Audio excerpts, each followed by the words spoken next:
Greetings on this Sunday, November 15th, 2020. Here to spend some time in a few moments with you guys again. And wanted just to talk about the love of America. You know, there's two portrayals of America out there today, but there's only one that's true. And I think I want to share that with you guys, because the sharing of thoughts, the exchanging of ideas, it is so healthy. But it looks like we have a country now that the media would want to tell us is divided. And I mean, there are some aspects of that that's true. I'm not going to refute that. But they want to make you think that America's all bad. They want to paint the picture of America of racist. If you don't see things the way they see it, you're a bigot. You're Hitler. And, you know, that's not healthy for any society. That's like you going into your job, right? And, you know, you up to your boss, and let's say his name is Mr. Tittles, okay? How you doing, Mr. Tittles? And you walk in and you say, hey, good morning, Mr. Hitler. At almost any workplace in this country, what do you think the result will be? You're fired. Or at best, it'll be some serious altercation. You guys know that's true. But the love of this country, it seems to be it's getting glazed over. And I was on the phone with my mother earlier, and we were talking about some heavy subjects. My mother is a deep thinker too.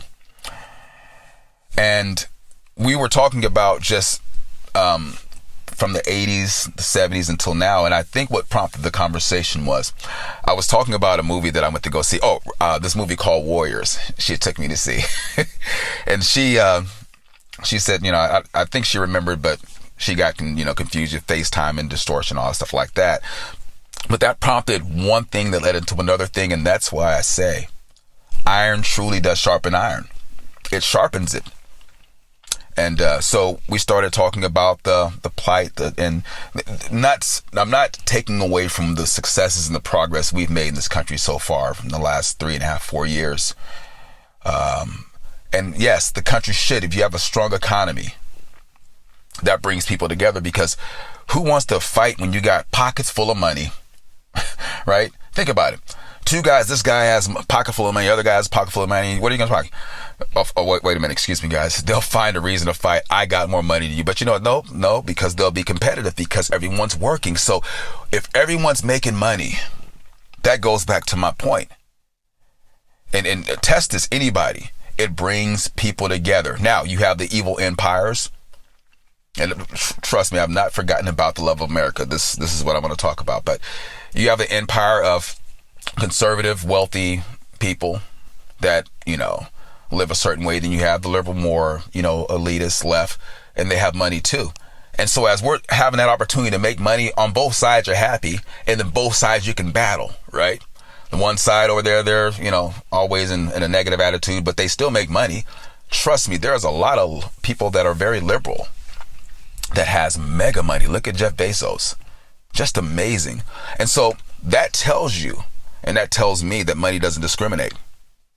But the bigger point here is this: it brings everyone together, But I was looking at the Million Mega March from yesterday with my wife today, and when I was talking to her, I looked and I just saw a sea of flags: American flags, Trump flags, 2020 flags, Stop the Steal signs. It was amazing. But one thing that you guys will have to agree with me on, whether you're, a fan of the president or not, a fan of his followers or not, you see unity there when those demonstrations are held and no violence, which there was some yesterday, unfortunately, but it wasn't incited by the mega crowd.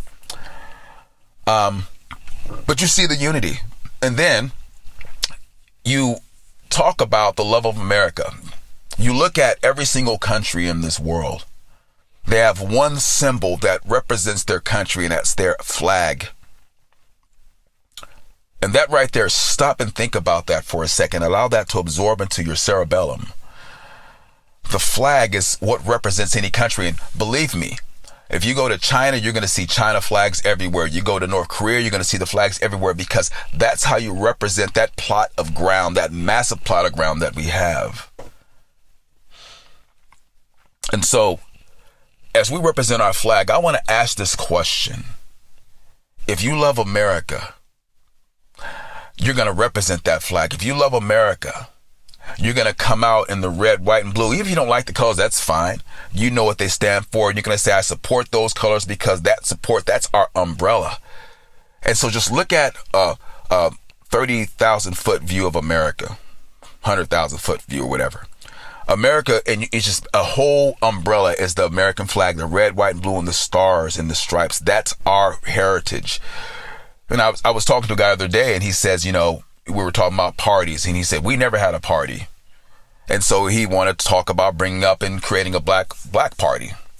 Okay, a party for blacks. And I told him, I said, that's never really going to work. I said, you look at the Green Party, you look at the Liberal Party, right? The Green Party, and then you have the Liberals, right? The Libertarian Party. They get 1-2% of the vote. They're just leeches is all they are. And I said, maybe you might have a chance to get some little pull right now in the political climate that we're living in. But I said, it probably won't work. And I told him my party has been, I'm an independent, but I said, I've always voted Republican for the most part. And I said, I have two sides that I chose. I chose that side. So that's been my party. So I said, I don't get off into race and all that stuff like that. It comes back to the love of America. Here's my point. If you love America, why are you burning the flag? If you love this one great America, why are you ripping flags up and spitting on flags and writing graffiti on flags that represents, hear what I'm saying here, our continent, our country, our region of the world? This is what we need to defend against. How do we come this far? How do we slide this far down the scale? I was talking to my mother, and we were talking about in the 80s, there was no profanity on television. That stuff was bleeped out. Sexual scenes and stuff, that stuff was not the norm on television. And to try to get the youngsters nowadays, the Zen Y, Z, whatever the hell they are, to comprehend that we're losing and we're slipping farther and farther away from our founding principles. That means we're becoming more corrupt. That's how you end up with voting situations like we have going on right now. And no one wants to talk about it because everyone's in the tank. Do you love America? Then you have the other side. We have the more liberal side of the parties.